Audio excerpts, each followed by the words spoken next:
And with that, I think we will get started. Hello, everyone. Thanks for being here tonight at the traditional Abenaki Sugaring and Stories webinar. We are so excited to have Chief Don Stevens with us and Caitlin Cusack here to kind of present and share their knowledge.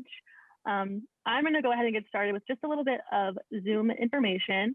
So if you have any problems at all with Zoom during the webinar, you can message me, Catherine, using the chat function, which you should be able to find at the bottom of your screen. The little icon looks like a speech bubble, and you can find me and chat me.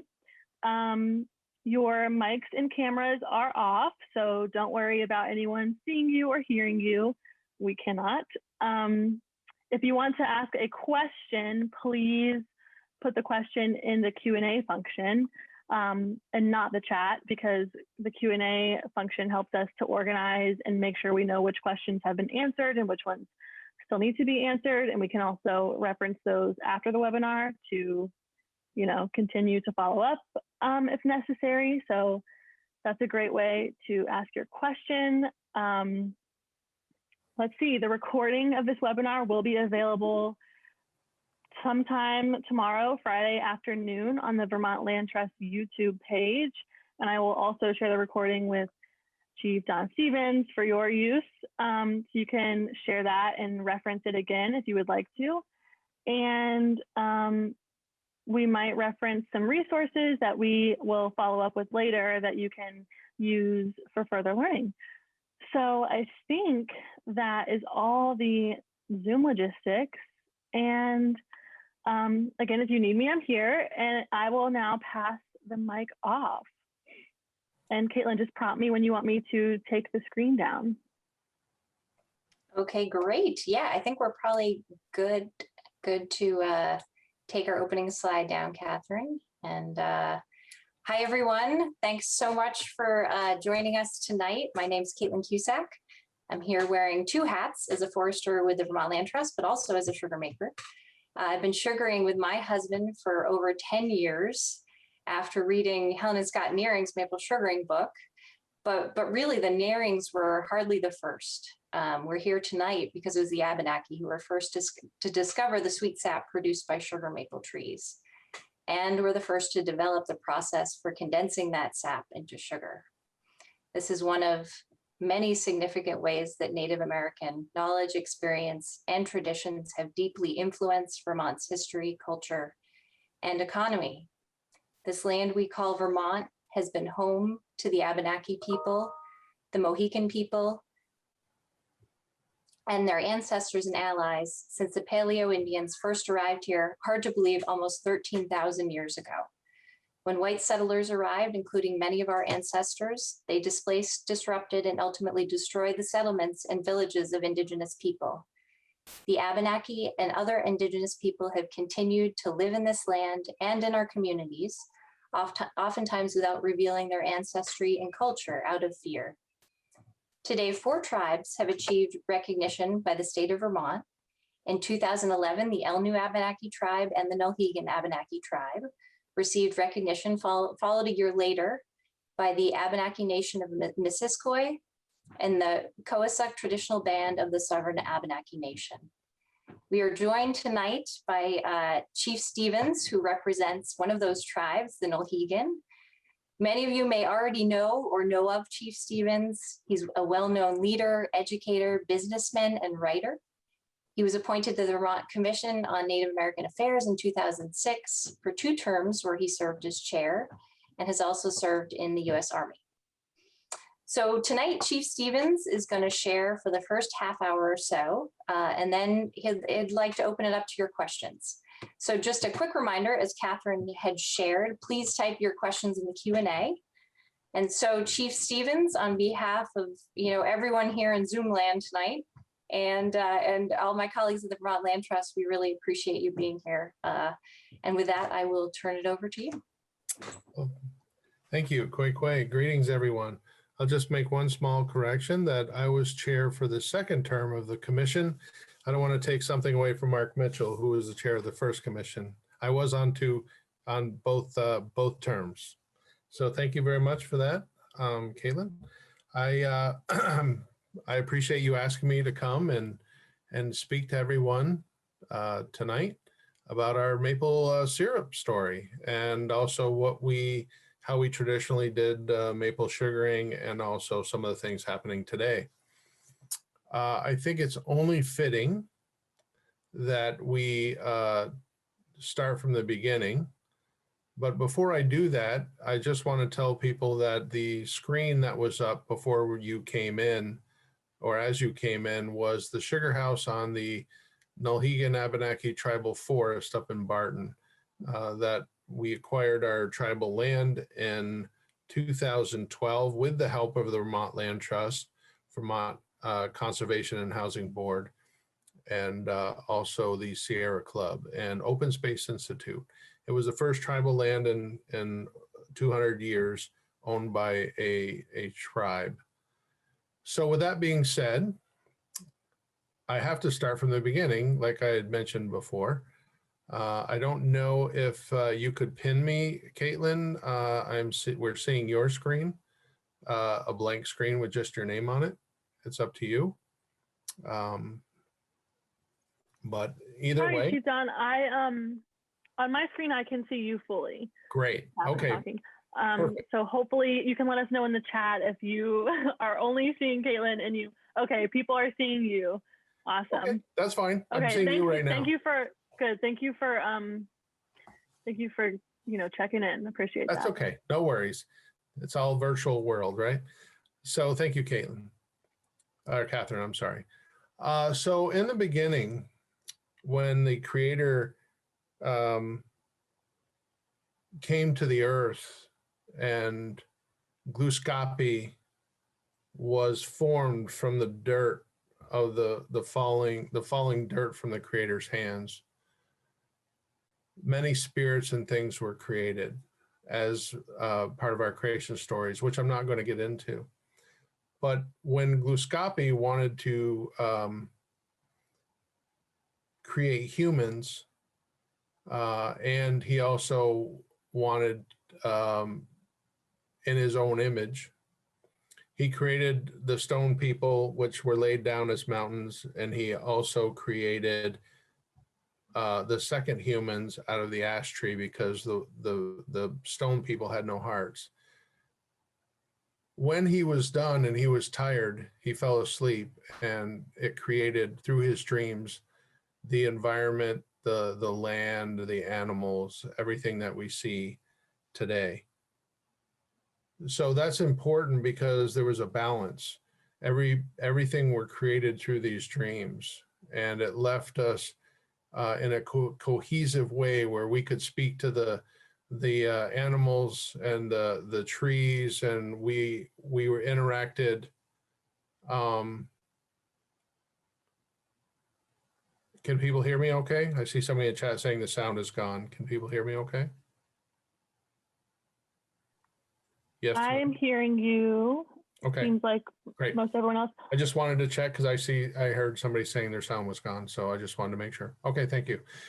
So when humans and animals and trees and the water were all new and fresh, they could speak to each other and they could interact with each other.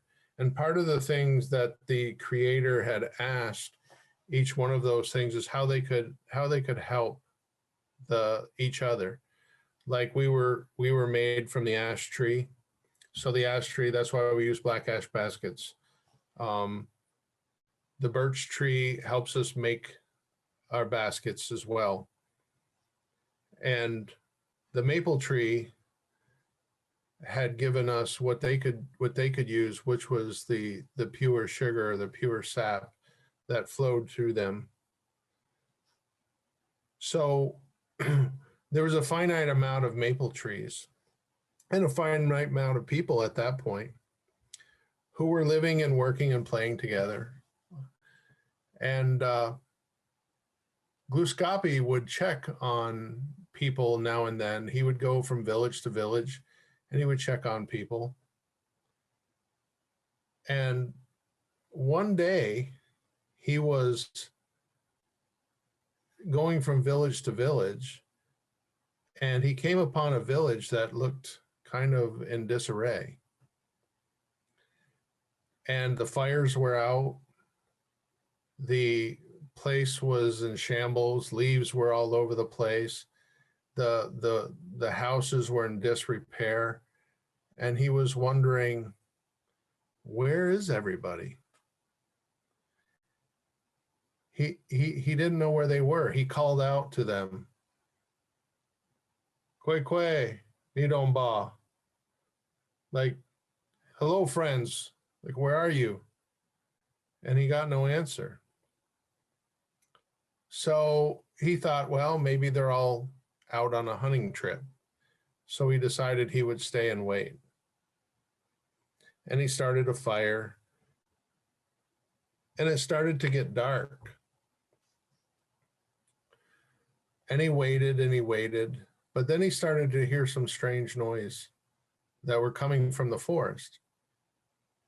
And he was like, what is that strange noise? And he said, okay, he heard this all through the night. In the morning, he woke up and he still hadn't seen the villagers yet. So he started to take a walk as he started to hear these noises coming from the trees. And it wasn't a painful noise. It was actually kind of a noise of contentment. And as he got closer to some of these trees, he came upon this scene.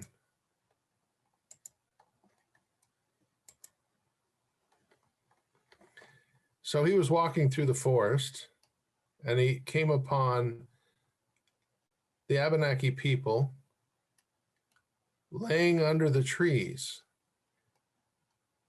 and just enjoying the nice sweet sap and syrup that flowed from the trees. And how this came to be was one day, one of these Abenaki people were in the forest and they were hungry, but they weren't near a water source. And they were looking for water and couldn't find it. So one of them mentioned, wow, how am I going to cook my stew if I don't have any liquid to cook them in? And because they could talk to the trees, the maple tree said, well, I will help you. And the Abenaki person said, well, how will you help me? Do you have water? And he said, well, I have wonderful, beautiful syrup, sap that flows from my trees. Just break off a twig and fill your pot and you can cook your stew. So as he filled it up, his pot, and he put in his stew and he started cooking over the fire. And as that syrup started to condense, it got sweeter and sweeter. So then he ate his stew and he goes, what a wonderful gift that was. That was such a wonderful gift of the syrup that you gave me. How delicious. And the maple tree said, well, I thank you, friend, Nidomba. But if you would like some more, I have plenty. So just snap off a twig and have your fill. So after he had a little drink, he ran back to the village and he went and got the other people, and they all came and they snapped off a twig and they started enjoying this pure maple syrup. Now I'm telling you this backstory. So when Gluskapi came upon this scene, he saw all of these people just laying there enjoying the nice sweet syrup. And he said, come on, people. Come on, El Nomba, get up. It's time for you to go back and do some work. Your villages are in disrepair. Your fires are out. You're not mending to your duties. You're not taking care. You're going to freeze in the wintertime. And they said, oh, Gluskapi, how could we leave this place when it's so tasty? We're so content. This is so wonderful. And Gluskapi says, well, this is because you must. You can't stay here and do this. And they were so content, and they got so fat and so lazy that Gluskapi didn't know what to do. So he went to the creator and he said, Creator, I do not know what to do about these Abenaki people. They are wasting their lives. They are wasting their time. They are not working. They're not doing what they're supposed to do. So what can we do? And the creator said to Gluskapi, he said, why, you must teach them a lesson that they must work for what they need, for what they want, that nothing is easy in this life, that they must earn what they want. So fill up the water, fill up the trees with water, and then they will come back and do the things that they're supposed to do. So Gluskapi went to work and he started making a birch bark basket, and this was a magic basket. So as he filled it up with water, he threw it into the air and asked the four winds to distribute it across all the maple trees, to fill it full of water. And he kept doing this, and he kept doing this until the syrup started to become less and less sweet and became more and more like water. And it took 40 of these buckets, 40 of these gallon buckets, in order to dilute the sap enough so that way the Abenaki people were saying, wow, this is not as tasty as it was before. What happened? What happened? Why did this turn into sap? And it turned into water. And Gluskapi says, well, you must work. You must work for these things. This is the lesson. He said, you must, if you want syrup, then you must chop wood for a fire. You must boil this syrup or sap down until it gets syrup. And then you must work hard to get this sweetness back again because of your lack of appreciation for the gifts that the Creator has provided for you. And you must learn that working hard to get something satisfactory, that it takes a lot of hard work. He said, we will still let you do and be able to create this syrup and this sap, but you must work hard. And it's going to be for a limited time. That we do not want you to do this and spend all your time making syrup over the winter, because you will not prepare yourself for the cold winters and you may die. So during the winter, you will not have access to this sap. And during the summer and fall, we will make it so that way when the leaves come out and bud, it'll start to turn bitter and strong, and it will not be tasteful for you. So you have, when the first sign of thaw happens until the trees bud, you can work as hard as you can to get as much syrup as you need, or sugar, and that'll be your reward for working hard. And so that way you always remember this magic bucket, and the water will make the maple trees always remember of these lessons, and you will always remember that your relationship with the syrup and the sap and the lessons that we are teaching you. So that is how maple syrup came to us from our legends that have been passed down. The great thing is that the core information is the same, but the storytellers tell it the way that they do. So all the storytellers may have a little variation, but the core of the lessons of how maple syrup came to us and why we have to work hard for it, and how we did it, that those lessons are carried through all the storytellers. So I also want to provide a misnomer. There's a lot of people that thought that we hollowed out a big log and we boiled our sap using hot rocks. Well, I want to let people know that if you think about the logistics, if you've ever heated up hot rocks, they get full of ash. And as you keep dumping them into the sap, that hot wood ash creates lye. And we probably would not try to boil anything with hot rocks to boil something down into syrup, because we'd end up poisoning ourselves. And we're a little smarter than that. Now, we may take a clay pot and put it over a fire, and we would boil it down. We would do that. And we would also heat up our soups with we're using sap to sweeten it and hot rocks to boil the soup to kill anything. One rock or two isn't bad, but you know what it takes as sugar makers to try to boil sap with a bunch of wood or gas or fuel. It takes a lot of heat for a long period of time to boil sap into syrup. So if you think of the logistics around trying to boil enough sap using hot rocks, it would just be impractical. So most of our people would actually use it in the sap form, and as they cooked it over fires, it would condense to use it in food. And because maple syrup is hard to store, we would end up boiling it down even further to keep it as sugar. So I want to bring up another document.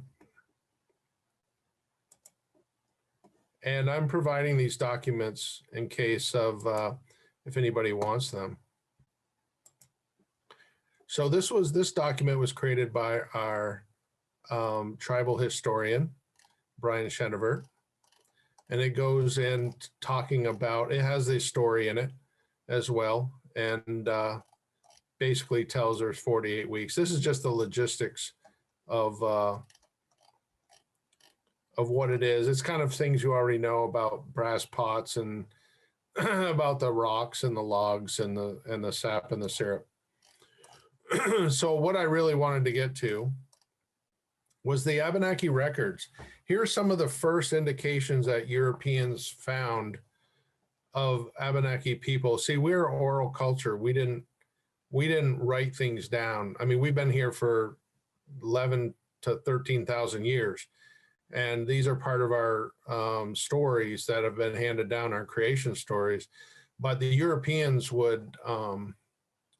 they would write things down. Like here's some of the Abenaki records that we have, like the French missionary wrote in 1689 that it's curious to know that the method of extracting bayberry wax and making maple syrup articles of considerable importance to the Abenaki people. And they learned it from the Aboriginals. And this is the source of that document. There was a captive who was 10 years old in 1704 in the Deerfield raid, basically got in trouble for burning some of the syrup. And basically this is his account of, I lived here and made about 4 weight of sugar with the sap of maple syrups for the Indians. Basically, and he went on to say that they went to make it, and the sugar, he tried to boil it overnight and he burned it, and they weren't too happy with it. I'll provide these documents that can be handed out by the VLT. So in 1722, again, they would use the broth, and basically they would cook the sap and put their corn and our corn and other types of stuff into the pot to condense it down to make it sweeter, or we would use sugar. Like it says, there was no lack of sugar in these forests. In the spring, the maple trees contain a fluid resembling like sugar canes that came from the islands. The women really were the ones that were doing most of the sugaring. So women would busy themselves making basically bark baskets, and then they would boil, and they would obtain the sugar. So you can see some of these early accounts. And these are Abenaki records from 1606, kind of doing the same thing, basically giving you that historical accounts of people noticing native people making syrup. As it says, this tree sap is different from all others, the maple tree, and it's a pleasing drink. So I'm going to kind of go past this because we're getting down towards time, but show you some of the artifacts that we would use. We called it, and just to let you know, we called it red water, because when it boiled down, obviously it looks reddish or amber color after syrup is boiled down, sap's boiled down to syrup, and then obviously we make sugar out of it. So these are some of the artifacts, some of the stirring paddles to take it from syrup down into candy, like into powdered sugar. These are some of the historical paddles from some of the museums. These are from Odanak a long time ago. They're in the National Museum of the American Indian. A lot of times they were made out of ash or other types of hardwood.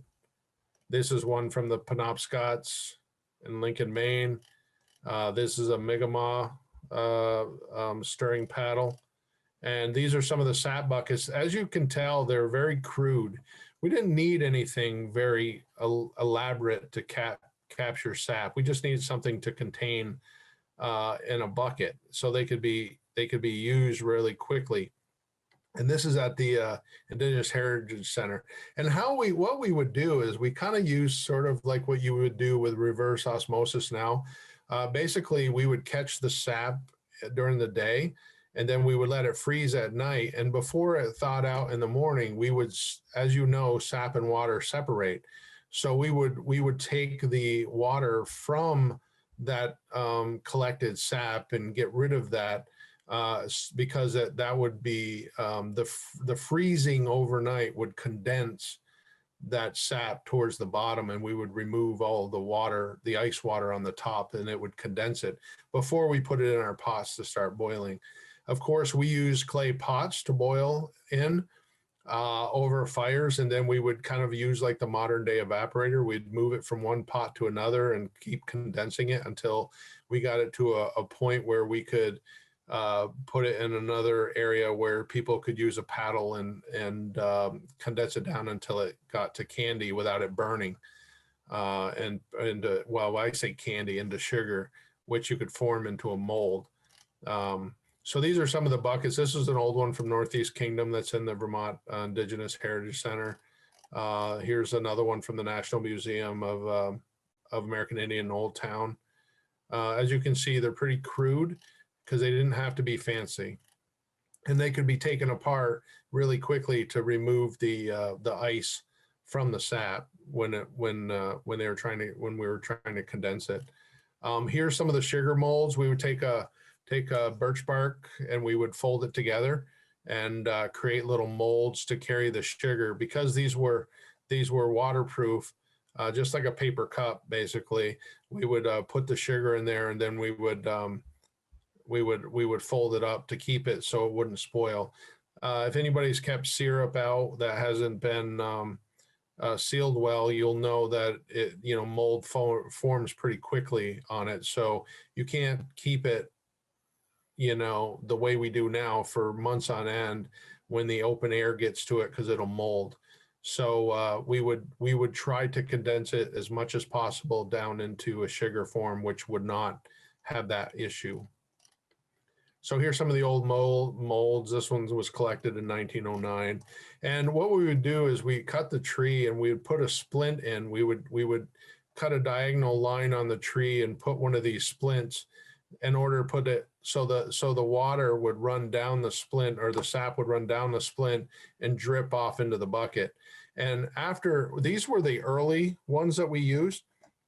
Later on, what we would do is we would take a sumac twig. If anybody has sumac trees, if you cut the twig, the core is pretty hollow. You can, when you first cut it, you can push the core out, and then you would take a bone and sharpen it, and you would pound that into the tree, and then put and then you would tap in the sumac twig which would prevent it from healing as quickly, because if you're just cutting it and you're putting this spline in, they tend to heal. The tree tends to heal pretty quickly because it's exposed to air.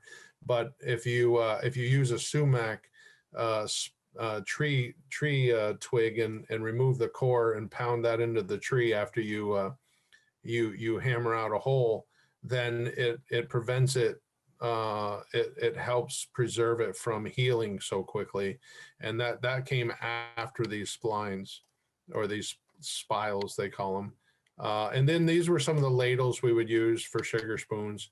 These are some of the old spoons. We carved them out of wood, and this is basically the story. So I'm going to unshare my screen now. And, today there are still normal sugar. I mean, we do this for demonstration only. Obviously, we don't produce that much syrup if you were doing it in the old way. We were pretty grateful when we got kettle pots, because obviously clay can break and you have to keep making them.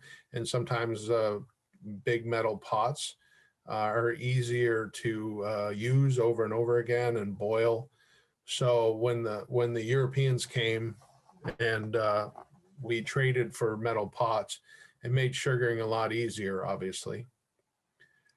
So yeah, that's basically, we still do some sugaring on our land.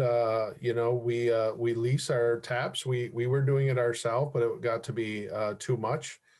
So we leased our tapping rights to another Abenaki person who is making syrup for us on our tribal land. And we get some of that syrup, not a lot. We get about 20 gallons a year, and we sell it to our citizens. And it's labeled as Nulhegan Abenaki maple syrup. And it also has our maple syrup story, a link to our story on our website, abenakitribe.org. Which people can go to and see some of our information. So I think I will leave it at that, and I will probably open it up for questions, and I will let Caitlin coordinate that however she would like. I hope you enjoyed the story, and kind of that's a lot to kind of pump into 30 minutes. So I just wanted to say, hopefully it wasn't too fast, or you got some information, you enjoyed it. So let's have a chat. Okay, well, thanks so much, Chief Stevens. I'm sure everyone really enjoyed that. Appreciate hearing the story and the lesson. It is true. You really have to earn what you want, that's for sure, in sugaring. So there are a number of questions that have come in. So why don't we start? Here's one from Laura. She's wondering, we talk about maple sap. Did the Abenaki make birch syrup, or make syrup from other trees as well? We did. Actually, I think if you take the bark from yellow birch and you put it over high heat, but you remove the air from it, it condenses into this really thick syrup that it really smells. It's an excellent mosquito repellent. We wouldn't drink it, trust me, but it's really like tar kind of stuff. It keeps mosquitoes away, and it's used to coat things. It's pretty powerful, pretty strong stuff. We use, I think you can drink some birch sap. We use some of that a little bit. We always use the sap from pine trees and spruce to use for our birch bark canoes. But really, the only thing that we really drank was from the maple tree. I mean, there may be other trees that we, tapped into, but it's mostly the maple tree that we would use for syrup, or I should say sap water that we would use to cook our food in and then condense it into sugar. We didn't keep a lot of syrup around just because it would mold. Great, wonderful. So I know folks in the story, you talked about Gluskapi. Am I pronouncing that correct, Gluskapi. So I think, Gluskapi, yep. yeah, folks were wondering, could you talk more about Gluskapi and who he or she is? Well, yeah, it's the way I can explain Gluskapi. There's our creation story with Tbaldak, who's the creator, right? Who came to Earth, and we won't get into the whole creation story, but Gluskapi fell from the falling hands of the creator. So Gluskapi means one who made himself from something, right? So if you want to think of it in a biblical term, like if you're a Christian, think of it as Adam. Like Adam was made from the dust of the earth that God made Adam out of the dirt. And Gluskapi is similar in the fact that he formed himself from the falling dirt of the creator who landed on the back of the turtle, along with other things like Adziozo and Spirit of the Woods and all these other spirits that fell to earth during that time when the creator was rubbing his hands together. There's a whole creation story, but when the creator had to leave, Gluskapi didn't want to be alone. So he asked the creator if he could form someone in his own image, right? So that's why when he carved soapstone, he created the humans out of soapstone first, and then he fell asleep. But those soapstone people destroyed all kinds of things. So when Gluskapi fell asleep, he dreamed about all these plants and animals and all the living things. When he woke up, he saw the stone people destroying everything because they had no heart, they had no understanding. So the creator laid them down on the earth to be mountains, right? So that's why we carve our pipes out of soapstone to represent the first Abenaki people. So the second people, the creator said, well, I'll give you another chance because you don't want to be alone. So Gluskapi made us out of the ash tree. And that's why we use black ash baskets. And because we were part of the tree, rooted in the ground, it's alive, right? So that's where that relationship to trees came in. And we were created out of the first ash trees. And that's why we use our pipe stems are made out of wood. Because that's the second Abenaki people. So when you put the pipe, the stone bowl, the wooden pipe stem together, and us, it forms all the Abenaki people to honor the creator. So anyway, I don't want to go down that whole road, but it's basically Gluskapi. If you think of him sort of as Adam, the father of humans in our way, and made out of dirt. So that's the closest thing that I can tell you about how you could really understand what Gluskapi is if you're Christian. Appreciate that. Appreciate that, Chief Don, for the helpful analogy there. And someone actually put an interesting comment I just saw in the chat and said the story tells about creation from ash tree. Interesting that Ash Wednesday in the Christian tradition says dust to dust. So just interesting observation. Well, that's why we're able to be Christianized so easily, because a lot of our stories and the Christian beliefs, they're different, but they're similar, right? Like Gluskapi is the father of all humans, right? And somebody who's Christianized might say, well, Adam is the father of all. That's where it started for them, right? So there's a parallel, right? And then we have many spirits, and so does a Christian religion. They just may call them different. The reason I'm not to get into a debate on spirituality, but like Saint Francis is the keeper of the woods, right? Like the animals and the trees and all that on the Christian side, but the spirit of the woods is our keeper of the woods. They're the same but different. You see what I'm saying? They're so you may call them by different names, but they could be the same. Yeah, wonderful. Thank you for that explanation. So it's not that far-fetched. Right. The stories are not far-fetched. It's not like, oh, that's a nice story. Yeah. It's because if you do it that way, you also have to apply the same logic to others, right? So that's why I always put the analogy, because many people believe in the Christian belief systems and say, well, this really happened. This is the way it is. And we say, well, ours really happened and this is the way it is. It's not just that's a nice folk story. It's actually rooted in our belief system. Yeah. Yeah. So anyway, and as far as people knowing how to spell the name, you could look it up. You can just Google Gluskapi, or you can type it in. It's on the papers. that I sent, if you're sending those out. Okay, and we can, Catherine and I can put it in the chat for folks as well. Let's see. So here's a great question from Rachel. Is it okay for a non-Abenaki person to tell this maple syrup story? Well, the stories are ours. So that's why part of this recording, if they play it, I mean, the stories belong to the Abenaki people, right? So as long as someone's not trying to say it's theirs, right? Because then that's misappropriation, right? You have to identify who the people are, who this story belongs to.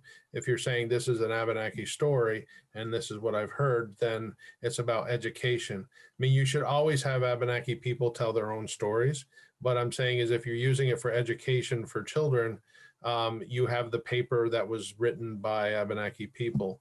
Or if you do decide to tell it, at least you have to acknowledge that there are stories and they belong to us.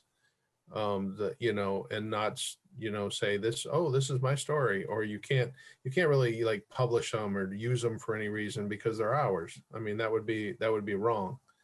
So I don't know if that helps explain it. No, but that's we really definitely want people to educate, about Abenaki people and our belief system. That's great. Thanks for that, Chief Stevens. And we ask folks to, for us to all honor that. Here's a question about the hot rocks. Any idea where that myth came from? Or, Charlie was wondering if hot rocks been used for the production of other Abenaki products, that maybe that's where. No, I think where it came in is that in some of the old writings and some of the old accounts, they would see Abenaki people putting hot rocks, like they would gather sap and put sap down, but put hot rocks in it. Most people saying, oh, they're because they would boil water, right? Like they were saying they're using hot rocks to boil sap, right? So some people might take it all the way and saying they're using hot rocks to boil sap to turn into syrup, right? Which, if you think about that, the logistics on that would be incredibly hard because it would take so many hot rocks and it would take so much time to keep boiling it until you got it down to something. What they were seeing was that we were collecting the sap, putting it in jars and cooking our food in it. So we were boiling our food either using hot rocks, because you can instantly boil water. If you drop a hot rock into it, it'll boil immediately, right? Yeah. Or you could put it in a clay pot and put it over the fire. The only problem is that if it got too close to the fire and that clay wasn't fired properly, it could break and you lose all your supper, because the clay pot would break and you lose all the water and everything in it into the fire, and that wouldn't work so well, right? So in order to not take a chance on that, you could have a big pot or a pot of soup or whatever. You could have it close to the fire, but it's not boiling yet, right? So, but if you drop a couple of hot rocks in it, then it's going to boil and it's going to kill whatever's there, make it really hot. It's going to basically purify it, right? Because you're boiling it. And then you can then use it. But if the clay pot happened to break, you may lose the sap, but you're not going to lose all your food in the fire. You might have to brush it off, put it back in a new pot, but you're not going to lose it all inside a fire, right? So most of the time you were cooking your stew, you would put it next to the fire to keep it warm, but then you would put a couple of hot rocks in it to cause it to boil instantly, and then you would eat it. But if you did keep it close to the fire and it condensed and evaporated, then that sap would condense into a more syrupy kind of liquid, right? Just like you would with an evaporator. Right. And then as we got further on, we would start using bigger pots, whether they be clay or metal, and start boiling it down until we can get to a syrup. And then we would boil it further to get down to the sugar. But we would use those paddles that I showed to move it around so it didn't burn or stick to the pots or the pans. So that way you could make the sugar and not have it burn. I mean, that was the whole. Then you'd scoop them out, the hot granular sugar stuff with those spoons, to try to get them out of the pots.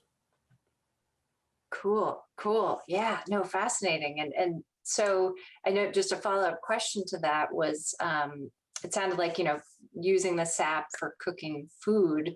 was it also used, what someone was wondering, as a refreshing beverage? I've actually made coffee with sap and it's like delicious. Yeah, that's So what was I'm that saying. also sort of drank as a Yeah. beverage? I mean, that's why when I said the story, I mean, people, they were looking for, I mean, people use it sap, they drink sap now. I mean, it's sweeter. It's not sweet. I don't think so. I mean, it's like a little sugary water, but yes, people could drink it. They probably did, but I think they used it mostly for cooking, to add some sweetness to whatever they were cooking. So Chief Does- Stevens, a question here. Oh, sorry. Were you No, gonna? I was going to say it takes a lot of work just to get I mean, if they had extra, probably they would do that, right? Because it takes a lot to be able to get the sap and then just drink it, right? I mean, they would have probably, in my mind, they want to season the food that they're cooking, because they may leave it all day or something near the fire, or part of the day, and at the last moment they would put some hot rocks in just to boil it so it would be more safe, right? Because I mean, we know about drinking water that's without boiling it, right? We know how that works. Sometimes if it's bad, right? So anyway, doesn't end well usually, right? well, it may not. I mean, I'm not saying that was the case, because our waters were a lot cleaner back then than they are now, but Yeah. I'm just saying that anyway. Yeah, that's great. So question here just about, thinking about, the changing of the seasons, and kids wondering, can you talk about how sugaring sort of fit into the annual cycle, food production and movement of the Abenaki, before European people, colonized this area, and, did extended families or bands go back to certain areas or sugar bushes year after year? Yeah. Could Yeah, share well, about that. you have to understand it was very important to us because we actually have a sugar maker moon, right? I mean, that's one of our calendars, one of our moons. So you think about how you feel with COVID and being stuck inside all winter long and not being able to do a whole lot. Well, you have to think about when we were cooped up in our longhouses all winter long, then we were looking forward to the sugaring season, and getting out into and starting. That was the start of our spring, right? I mean, you were working real hard before. You got to think, you were mending things, you were hunting, you were doing things to keep you through the winter. But if you look at when sugaring happens, you can't plant at that point. You can't, you're not growing seedlings, you're not doing any of that stuff. So it's perfect use of your work and time, so you can put all of your effort into getting the wood, making the sugar, and boiling all that stuff, because you haven't hit the other time of the year where you're going to be busy with the crops and fishing and doing all of the hunting of waterfowl, because they're not here yet. So you could spend that time for that 4 weeks or the 8 weeks or whatever it is. You could put all your efforts into doing that, so you had it for the rest of the year. So that's why we have one of the moons is a sugar maker moon. Cool. Is that, Chief Stevens, this full moon coming up in a couple days, or is it around this time? It's kind of moon cycles. I'd have to go back and kind of figure it out, because we have a 13 moon cycle. I'd have to see when exactly that is, but it's around the sugaring time. I mean, I think sugaring now is, I'm not sure, it's pretty close to being over, I think, with the way this heat is. Depends on if you're up in the Northeast Kingdom, where there might be still 2 feet of snow. I don't know, but right. But yeah. That's great. So Chief Stevens, I'd love to ask you this question from Amelia, who's 9. She was wondering, when the Abenaki were drinking sap, were they eating anything else as well with it? Well, yeah, we had to eat just like you. We would see, sometimes if you get some wild game and it gets pretty tough, you got to boil it, right?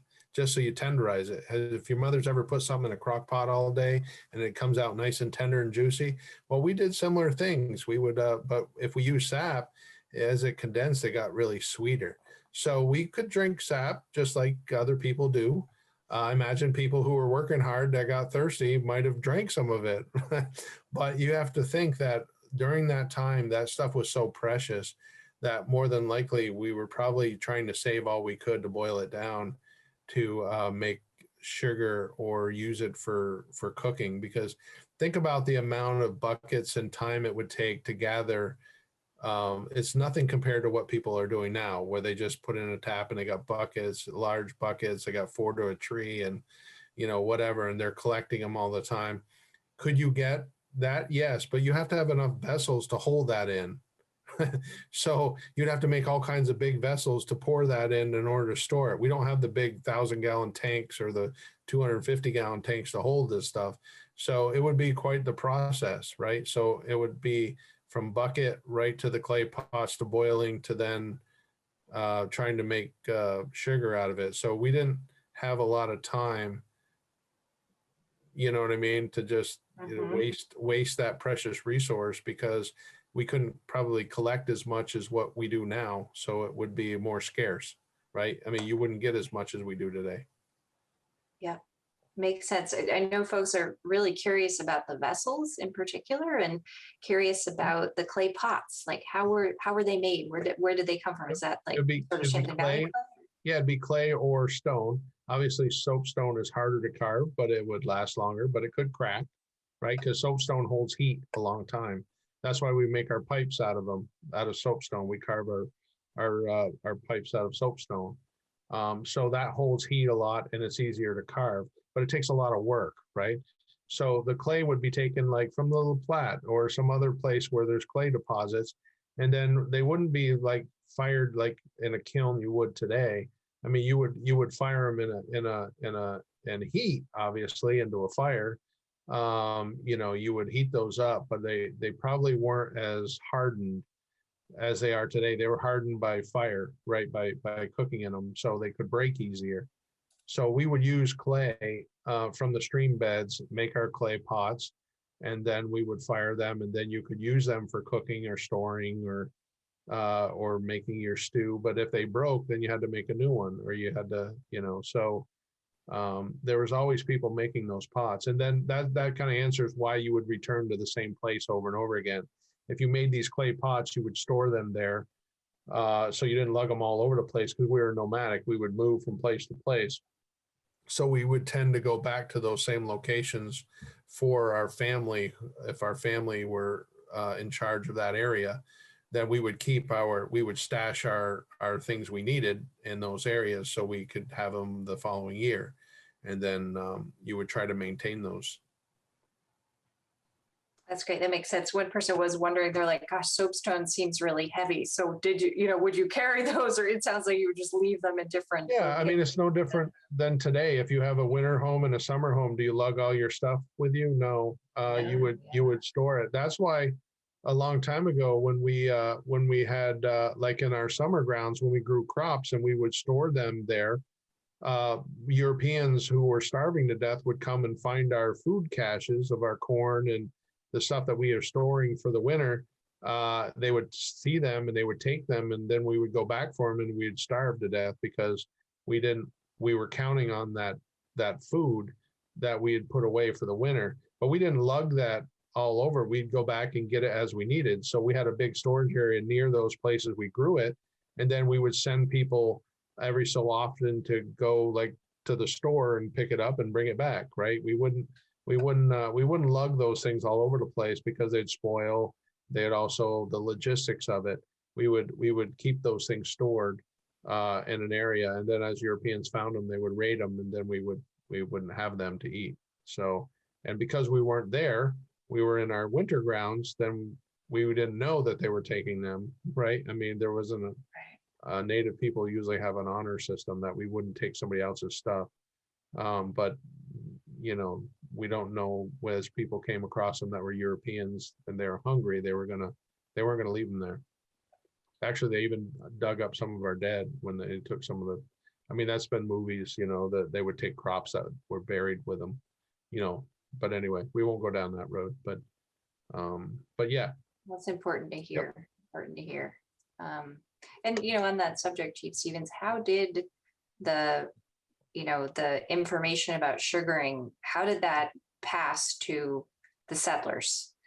Well, I think they observed what we were doing as settlers came. You have to understand that when the French came to New England, they were allied with us, right? So we were on. They tried to claim this as New France, like every other explorer who comes to the New World. They try to claim the territory for their own country, right? Even though it's ours, right? But there was many Abenaki people, just another Wabanaki people here before the plagues and war and disease. So they lived among us. They observed the things we did. They helped do some of it, like those accounts that were in that document, where people would observe and help do and learn from us what we were doing. And then they would take that back, obviously, and teach others or use it as trade, right? If once you learn how to do it, you go do it somewhere else and you sell your syrup or you sell your sap or you whatever. So it was by observation and by being taught. Thank you. And then today, just for Abenaki involved in the current maple industry, Molly's just wondering, are there many Abenaki who are sugaring now, and are they producing and selling? And I know I had asked you this before, but if folks were interested in connecting with sugar makers, is there a way to do that? Or we don't have a list of sugar makers that we list on our sites or anything. I think they're just like every other sugar maker. They just happen to be Abenaki. I mean, they have their own operations. There are Abenaki people that do sugaring and different parts. And some people do it on their own. They do it at their home, and they get just enough for their family. And some do it on a commercial level that they're selling it wholesale by the barrel. But we don't really keep track of that because that's for their individual use. I mean, it's not for the tribal use. So there are many people that do just like our traditions, but they use modern equipment. So yeah, makes sense. Great. So I'll go back to a couple of questions here about Liz was wondering where did you find the soapstone for making, again, there's a lot of questions about the vessels. Soapstone is here in Vermont. That's where, if you remember the Vermont Soapstone Company, they have a big quarry down in Castleton that they would make the liners of the soapstone wood fireplaces, right? I mean, there are soapstone quarries all over Vermont or in special locations, and we would find the soapstone, we would quarry it, and we would make our pipes or our pots or our effigies or anything else, because it's made with talc, right? So talc is easy to carve. You just have to be careful because also asbestos is also found with talc. So, I mean, we knew what to look for and we had to be careful. And what I'm saying is there's soapstone deposits in Vermont and New England. It's green or black here. And people out west, you see the pipes made with catalite, which are from Minnesota, I believe. It's sort of our form of soapstone, but it's out west. So, but yeah, we use Vermont soapstone all the time for different things, including vessels. But it's hard to carve. We would more than likely use clay because clay is easy to put together. Carving soapstone without modern tools is pretty tough. I mean, they did it, but it was really tough. And they wouldn't make a lot of it in a very big amount. So I'm just saying most of it, just think we use clay most of the time. Great. Excellent. Well, I think we have time for, one more question. So I'll just kind of scan down here to the bottom, and Chief Stevens, unless there's any, questions or things that sort of last comments you want to have before we wrap up. I don't really have any comments. I just I want to thank everyone for learning a little bit about our people because it's not really taught in school. I want to let people know that if they want to learn more about Abenaki people, they should visit our website. Like I said, Abenaki-tribe.org. And, there's a lot of rich information on that site. And we're always continually updating it. I think we have a lot of things that we can teach people and our ways. There's a lot of things that transferred into the Vermont landscape or the fabric that are actually Abenaki in origin. So I just want to say that we appreciate it, and I can say adio. Nanawa mazi ole bankani means goodbye, take care until I see you again, and have safe journeys. I'm not ready to leave until you're ready, but I just wanted to at least say thank you, because I see some people are starting to disconnect. So I just wanted to at least say thank you very much. Well, Chief Stevens, we thank you so much for spending the past hour with us and sharing those stories and wisdom. So I also want to just a couple announcements for folks. Just want to thank those folks who have made a donation. When registering, 100% will go to Abenaki Helping Abenaki, which is a nonprofit of the Nulhegan Band.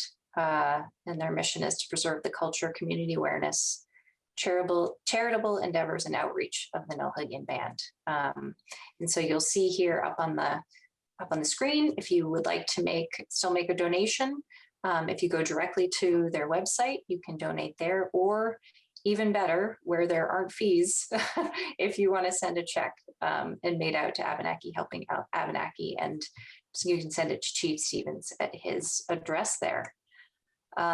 So the Land Trust is continuing to work in partnership with the Abenaki on a number of land access and community needs.